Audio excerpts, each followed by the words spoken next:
I'm very excited to get underway with recognizing our inaugural recipients of the NABI AAAS Awards, the 2019 Broader Impacts Champions. Now we're going to introduce both the recipients that are with us this evening and the ones that couldn't unfortunately be here. The two recipients who were able to join us have been asked to make a few remarks, and I'll also facilitate a conversation with them after we've presented the awards. To present our first Broader Impacts Champion Award, I'm going to invite a new honorary committee member of our awards committee, Rena Kachonis from Northern Illinois University, to come to the stage.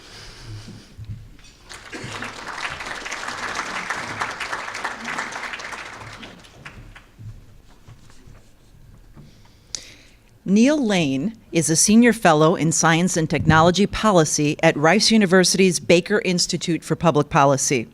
He is also the Malcom Gillis University Professor Emeritus and Professor of Physics and Astronomy Emeritus at Rice University. Dr. Lane served in the Clinton administration as Assistant to the President for Science and Technology and Director of the White House Office of Science and Technology Policy from 1998 until 2001. He was also director of the National Science Foundation from 1993 until 1998.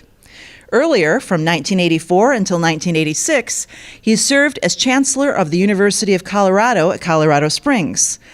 All three of his degrees in physics are from the University of Oklahoma. And when I met Dr. Lane a few moments ago and said I was honored to introduce him tonight, he said, "I'm just a kid from Oklahoma."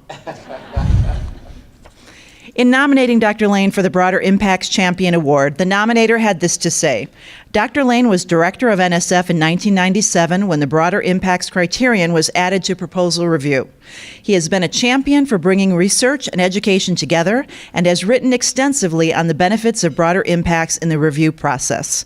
Tonight, we are very pleased to recognize Dr. Neal Lane as a Broader Impacts Champion.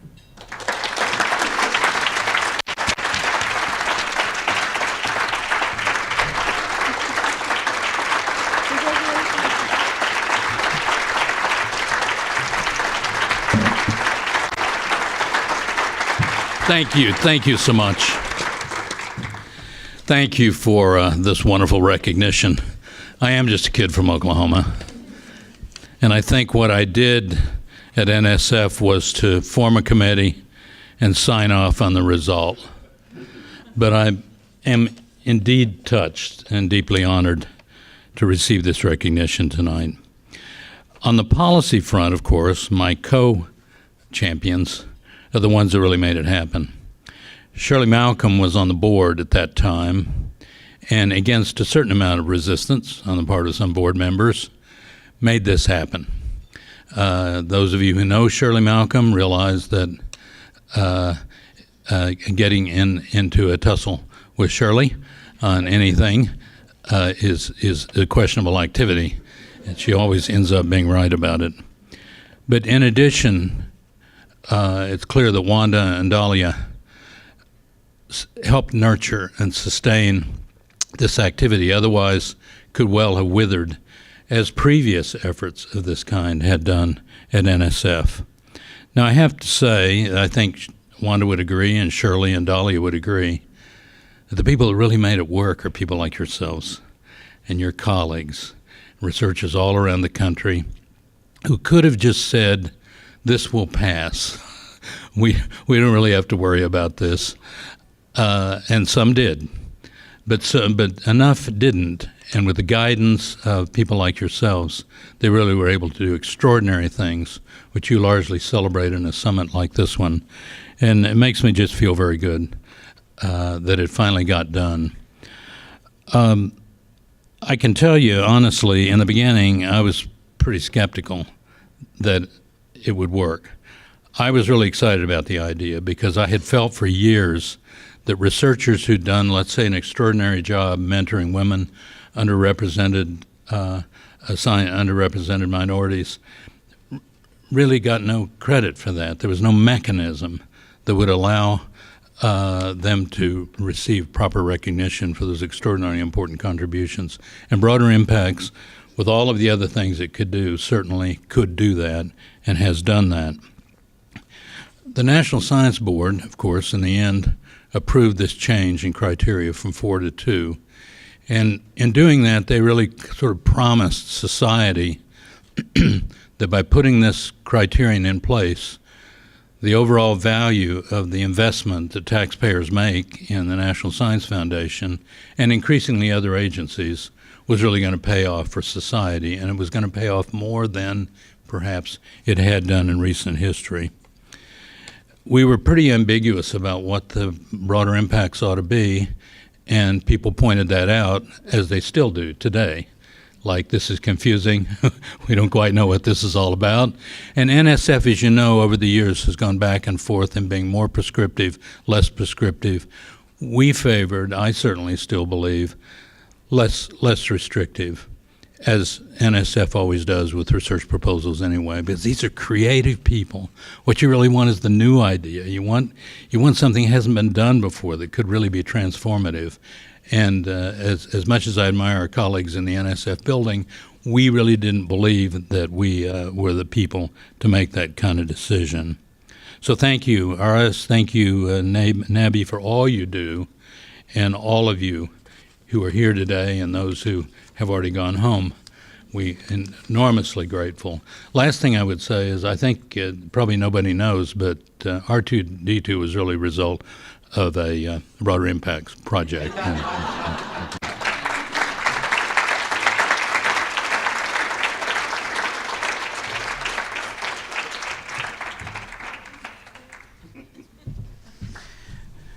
Congratulations, Neal. Presenting our second Broader Impacts Champion Award is Matt Johnson from Penn State University.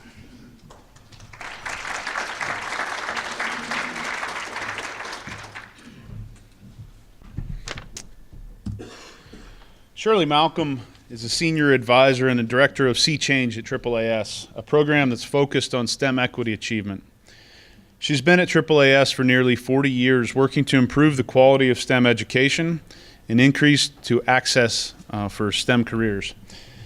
Dr. Malcom is a former member of the National Science Board and also served on President Clinton's Committee of Advisors on Science and Technology.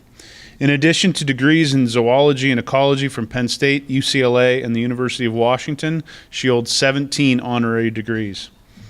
In 2003, she received the Public Welfare Medal of the U.S. National Academy of Sciences, which is the highest award given by the Academy. The Broader Impacts Champion Award nominator said about Shirley Malcom has been an advocate for broader impacts before the concept was invented or became an award criteria at NSF. Her career has been dedicated to encouraging scientists and scientific enterprise to engage in broader impact experiences. This has included numerous programs that advocated for broadening participation by underserved populations, including people of color and individuals with special needs. Other programs under her direction focused on expanding education outreach activities. Her broader impact experiences set a model for what could be accomplished once the term broader impact was invented and institutionalized by NSF. Tonight, we are very pleased to recognize Dr. Shirley Malcom as a Broader Impacts Champion.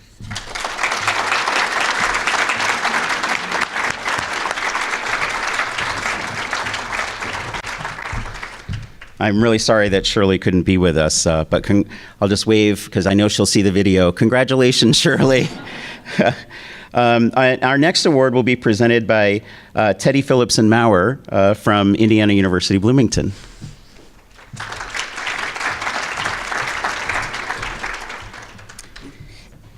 What? Dahlia Sokolov is the staff director for the Research and Technology Subcommittee of the House Committee on Science, Space, and Technology. Dr. Sokolov advises committee members on issues regarding the NSF and NIST, interagency R&D initiatives, STEM education, international science and technology cooperation, competitiveness, technology and innovation, and other issues. Dahlia joined the committee staff as an American Institute of Physics Congressional Fellow in 2004, then joined the staff in 2005. Before arriving in Congress, Dahlia completed a postdoctoral research fellowship at the National Cancer Institute. She has degrees in bioengineering and engineering physics from the University of Washington and the University of California in Berkeley. In recommending Dahlia for Broader Impacts Champion Award, her nominator said Dahlia was responsible for adding the Broader Impacts language to the America Competes Authorization Act of 2010 that, in my humble opinion, really sparked the BI revolution. We owe a debt of gratitude to Dahlia for lighting that spark. Tonight, we are very pleased to recognize Dr. Dahlia as a Broader Impacts Champion. Let's give her a round of applause.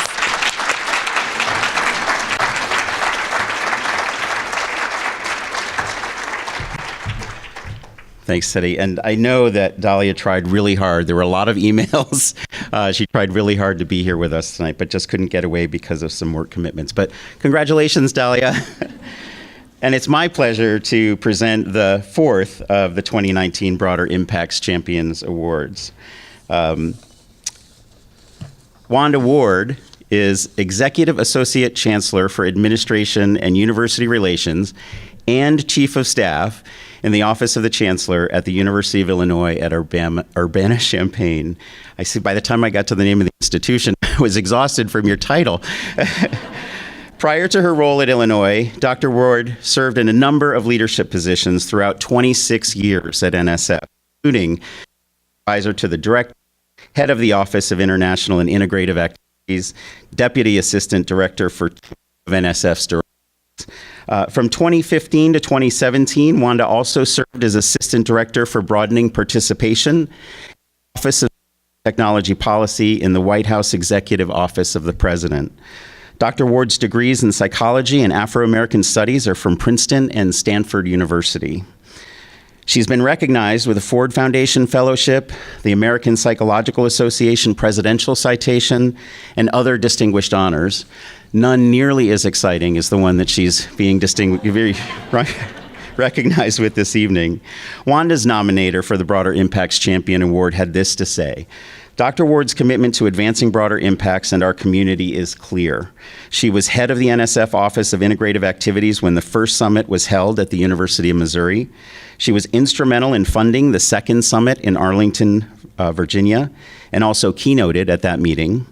And she was an ardent supporter of the grant that funded NABI. Our community might not be here if it weren't for her efforts. And I'll just add a quick personal note, because the first person I talked to this morning was Dr. Ward. I caught her in the hallway and introduced myself. And she said, "I'm just so excited to be here. This community is doing great things. They really bring our research to life. And it's just such a great feeling to be in this community." So you got my day started off right, Dr. Ward. Tonight, we are very pleased to recognize Dr. Wanda Ward as a Broader Impacts Champion.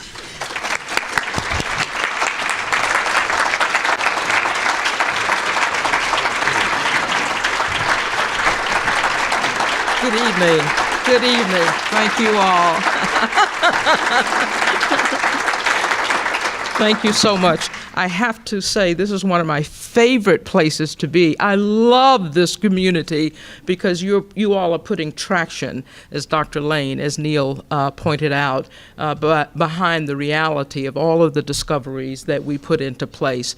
I shared with Susan earlier this morning and some others when I saw the very prestigious cohort of awardees, Dr. Lane, the grand statesman of science, if you will, and Shirley Malcom, who was on NSB and PCAST at the same time, and Dahlia, who was just a key architect. And really, the work of America Competes forced us to get about the real work. I thought they must have made a mistake, you know. And I don't suffer from the imposter syndrome too badly, but I'm extremely pleased to be a part of this. It would be remiss of me not to acknowledge the original steering committee, including Dr. Reno and the many others who were there when I visited in Missouri. And I was so impressed and impacted by what you all were getting off the ground so rapidly. I thought, this is a winner. And we got to bring some of this home so that NSF can be propelled further to see that the community is ready to take this up and to move forward. And the rest of what you all have done to even be going to your second generation, if you will, of mobilizing broader impacts, not only across the country, but literally across the world, is just amazing. And we are indebted to you in that regard. Dr. Lane was the first NSF director for whom I worked. And I worked with him and had the privilege of working with 4 other NSF directors. But he was the one that brought me up to OD, as we said at the time, to the director's office. And working with him and then Deputy Director Dr. Joe Bordonia changed my lens and changed my landscape and view of what could be done in enabling and catalyzing STEM, literally, again, across the globe. And so I'm indebted to him. He's one of my favorite role models, and he's got sense of humor second to none, in case you haven't noticed that. I have always appreciated that, and certainly want to recognize his other half, Johnny Lane, and they have been like this since I have known them. But since I have just 10 months ago joined the University of Illinois-Champaign, Urbana, in my spare time, one of the real assignments that I'm charged is helping to lift public engagement, and Champaign-Urbana has a very strong reputation as a land-grant institution in public engagement, but it's such a large university, outstanding things are going on across. But in terms of an institutional visibility, part of the vision of Chancellor Jones is to raise this to a premier level, recognized for public engagement. And so when I had a chance to come here, I was all ears because I wanted to hear all of the exciting things that are going on across the rest of the country. Public engagement, I should say societal impacts, is one of our key goals in our most recently released strategic plan, the next 150 years. But one of the things that was most important to me, having worked closely with so many of you all, and even this morning when I came in, I was able to sit in the assessment session, and Layla, I believe is the name, from University of California, Berkeley, came right up, join our table.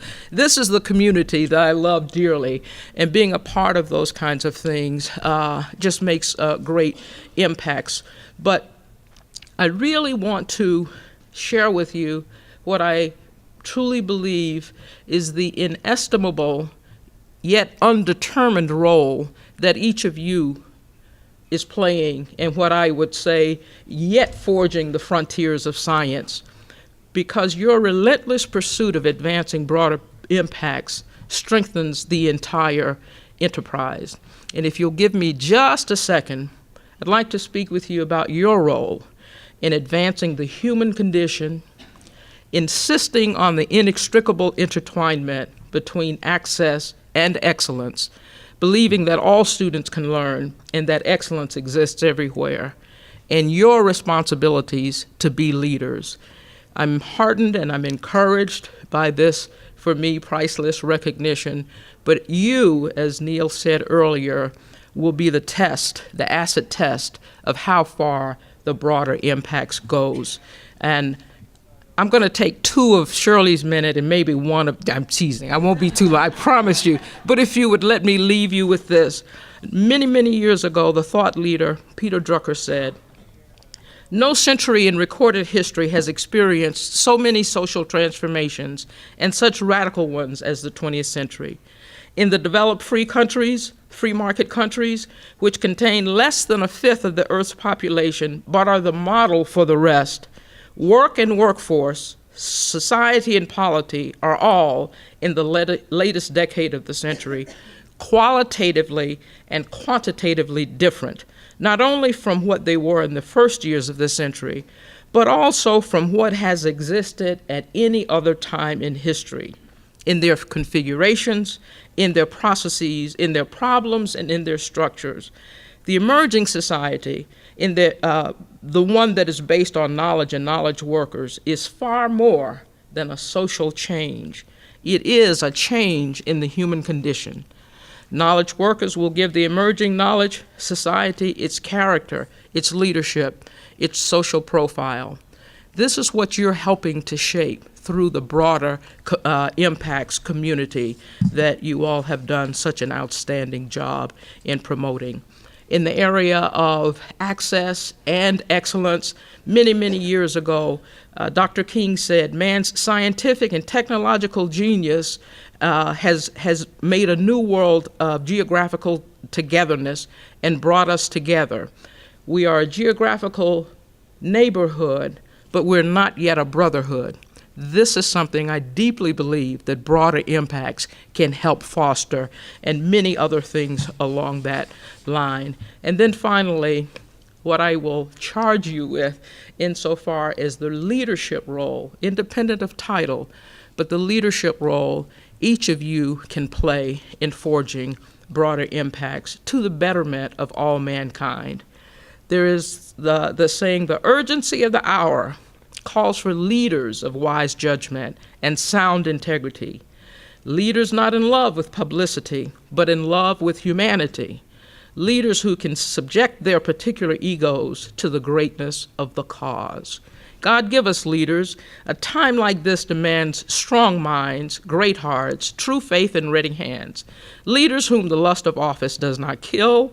Leaders who possess opinions and a will. Leaders who have honor, leaders who will not lie, tall leaders, sun-crowned, who live above the fog in public duty and private thinking. We want you to be the leaders that forge the next generation of STEAM, STEM, all of the integrative work that goes in making of a better world. Because as General Colin Powell said many years ago, science and technology are the true diplomacy around the world. So keep up the good work, and thank you for letting me join you yet again.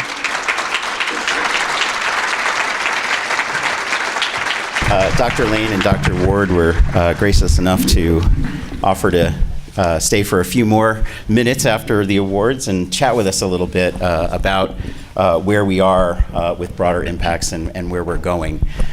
So I just have a few questions that I'd like to start us out with, and then someone's going to be running around with a microphone to get some more questions as well.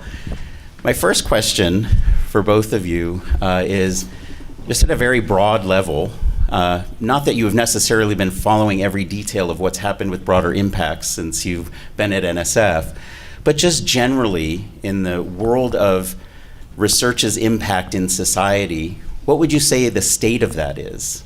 How are we doing? The state of research in society? The state of impact of research in society. Well, I think if you look at many of the grand challenges that we're facing, again, internationally, whether it be climate change, sustainability, social justice, health, across the board, you will find at the heart of it the criticality of scientific discovery and creativity and productivity, and the opportunity for innovative, risk-taking scientific exploits that really can transform society's dynamic. Just this morning, and then I'll turn over to Dr. Lane, just this morning I heard on the news, I believe one of the leading neuroscientists at Carnegie Mellon is doing work with fMRI, and because of the personalized and particularized capability now through this technology, they believe they have some leading breakthroughs and insights that can shed differences between those who commit suicide and those who don't. That's just a kind of phenomenal breakthrough, and it's just at the cutting edge. Any of the major diseases that you look at, cancer, whatever it be, and again, on the social, behavioral, economic side of things, without high quality research capability and the impacts that can be made, I don't think we'd be as far along as a society as we are now. Well, I'm certainly impressed with what's happened. We've had about 15 years, I guess, of experience with broader impacts. And extraordinary things have been, I mean, the case studies, examples. I talked to Shirley Malcom the other day. She told me one I had not heard about that had to do with the LIGO project. Remember the Laser Interferometer Gravitational Wave Observatory? I can also say Arabidopsis thelania because I learned this stuff when I was at NSF. But LIGO, fortunately, after a long time, observed gravitational waves, and we spent a lot of money on it.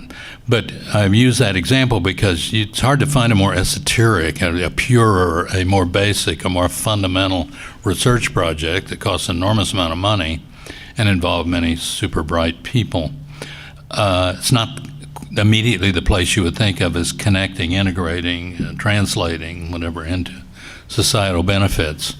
But projects run out of, she told me about one in Louisiana, and I don't know the details of it. It involved K-12 activities that took advantage of the excitement over the discovery or the first observation of gravitational waves.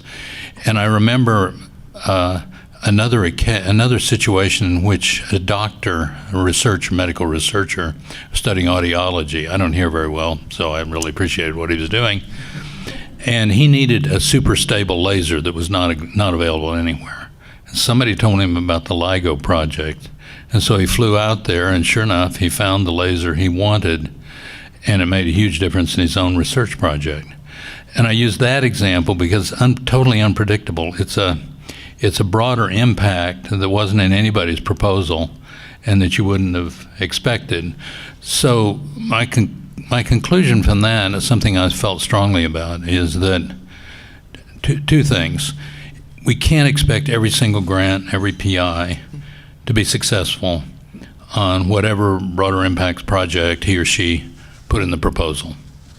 They may be successful in something else they didn't anticipate, but collectively, across all of the grants and center agreements and so forth that NSF funds, you expect a significant outcome, and it may be totally unpredictable. And that's why I think keeping broader impacts broad in its definition, while helping around the edges with case studies and advice and all of the good things that you all do so well and you know how to do, you really need the flexibility of the researcher to use her creativity in the broader impacts area as she does in the research area as well. So we can't afford to be too prescriptive. We've gone back and forth on that through the years. I think it's probably in a good place right now, but it will be revisited again and again. Someplace we've not been successful, and I don't quite see how we can be, is the workforce issue. Many of us speak about the need for advances in science and technology to create quality jobs for all Americans, all people who live in our country, around the world. Nobody has the slightest clue how to do that. We know that technology kills certain kinds of jobs and creates other kinds of jobs, but at scale, nobody's model that I'm aware of shows how we're actually going to deal with the jobs issue. We got trouble in River City, and I don't know who else could figure out how to deal with that than you, and especially you who are connected with the public universities. That's where you really can connect science and technology, research, and creativity with what people care about in the farms, in the small towns, in the rural communities that are facing many difficult times. So jobs, I know everybody says jobs, but that's the thing I'm most fearful right now. We can't do it without science and technology, but we don't know how to do it with science and technology. Maybe some of the ideas coming out of broader impacts will help us solve the jobs problem. Thank you. I'm going to ask one more question, but I hope you all are thinking up questions to ask after Dr. Ward and Dr. Lane answer this one. Dr. Ward, you mentioned how across the institution we can see so many great things going on with regard to researchers focusing their energy on impact in society. Among the, at least among the NABI steering committee and advisory board, and probably among many of the membership, there's also been this discussion about not only supporting researchers in doing that work as an important part of what this organization does, but also helping the institutions institutionalize research impacts in society. And I'd just be curious to hear from either of you, given your institutional experiences and just work with researchers over the years. What does that take, and what can researchers in particular do to play a role in institutionalizing research impact in society? Well, I think that's something we have seen evolve in a positive way. Early on, some of our research centers, science technology centers, engineering research centers, sort of added a component of broader impacts, if you like, because they had some infrastructure, they had some staff, they had some base funding that would allow them to help researchers invent these projects and their proposals. So I've seen some progress like that. At Rice, I mean, you know Carolyn Nichols, she is here, and she wears a lot of hats, including chemistry, but one of them is to assist researchers in dealing with broader impacts. And on many campuses across the country, many of you who are in the room are doing the same sort of thing at various levels in the university. So the institutional commitment is really important, and it's more than just infrastructure. It's institutions need to own quality of their education, including graduate education, including postdoc education. They need to take institutionally responsibility for what goes on in the laboratory and on the campus. And of course, it's not that they don't, but it's been a work in progress, I would say. And it wasn't long ago when I lived in the environment where the PI took on the graduate student, and God help us if anything happens with a PI, because nobody else paid any attention. And I think those days are largely past. But without the infrastructure of the institution, and without the ownership, the commitment, then I think we miss the real opportunities that broader impacts has. You're an institutional person.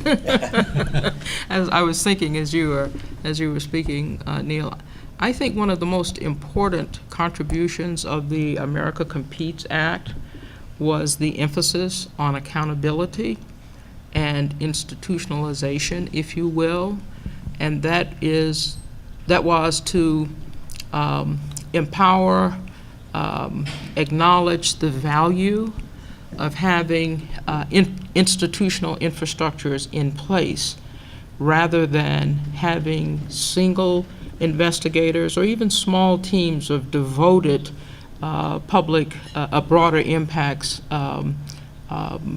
faculty and staff members go about doing their work, but setting the priority for accountability and institutionalization, as you know very well now, especially given some of the things that you all are doing.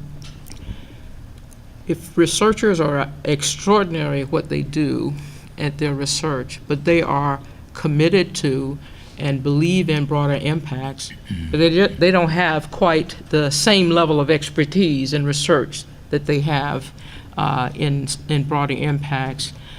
To have on campus resources available, ideas generation, connecting people together, that what could be a strong contribution turns out to be less than optimal, a kind of failure that's avoidable in our minds. So again, I want to acknowledge the power of what America Competes did, both at the institutional level, but also to nudge us at the agency level to acknowledge the seriousness of what is required to do so. Within institutions, and various ones of us talked about this morning, this whole issue of reward structure that we have not yet mastered. Some call it the third mission, if you will: research, education, whether you call it public engagement, broader impacts, societal impacts, or whatever.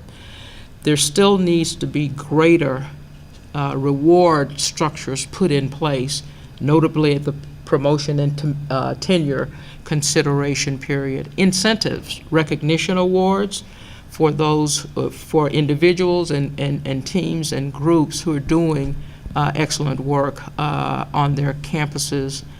And then more particularly, and I know that broader impacts deliberately is broad in terms of what counts for societal impacts, but in the space of public engagement, I think that that's an area that is finally getting its due, if you will.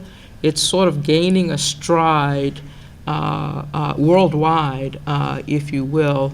One of the guiding principles that we always have is the guiding principle of working with communities rather than working on communities, which means those researchers who particularly, for example, are engaged in participatory action research, not only go out into the communities to use the community members as research subjects, but to collaborate with the community expertise in designing the questions, having the courtesy of going back and telling community members who participated in the research what the results of the research are, setting up technical assistance, having co-location of where projects will take place, important projects in the community, in addition to important projects on the campus itself. So I think that we still have miles to go in the area of institutionalizing broader impacts, but a lot of progress has been made, and I think there's greater acknowledgement of the legitimacy and the importance of it. I think much more can be done in many of these agencies to look sort of a layer deeper, and perhaps it is being done. We have in the White House a science advisor, Kelvin Drogemeyer, outstanding scientist, super statesman, is there to do his very best in a nonpartisan way for science. He knows about these kinds of issues. He was vice president for research at Oklahoma. Yay! Anyway. So I've known him for a number of years. He was also on the governor's panel, governor's cabinet in Oklahoma, and he pulled together his counterparts across the Plain states, the mid and southern Plain states, to try to deal with some of these issues that largely had to do with societal impact, with the effort to make clear to the larger public how important the public university is, and in particular scientific research. So lobby the White House as well. Who knows what might come.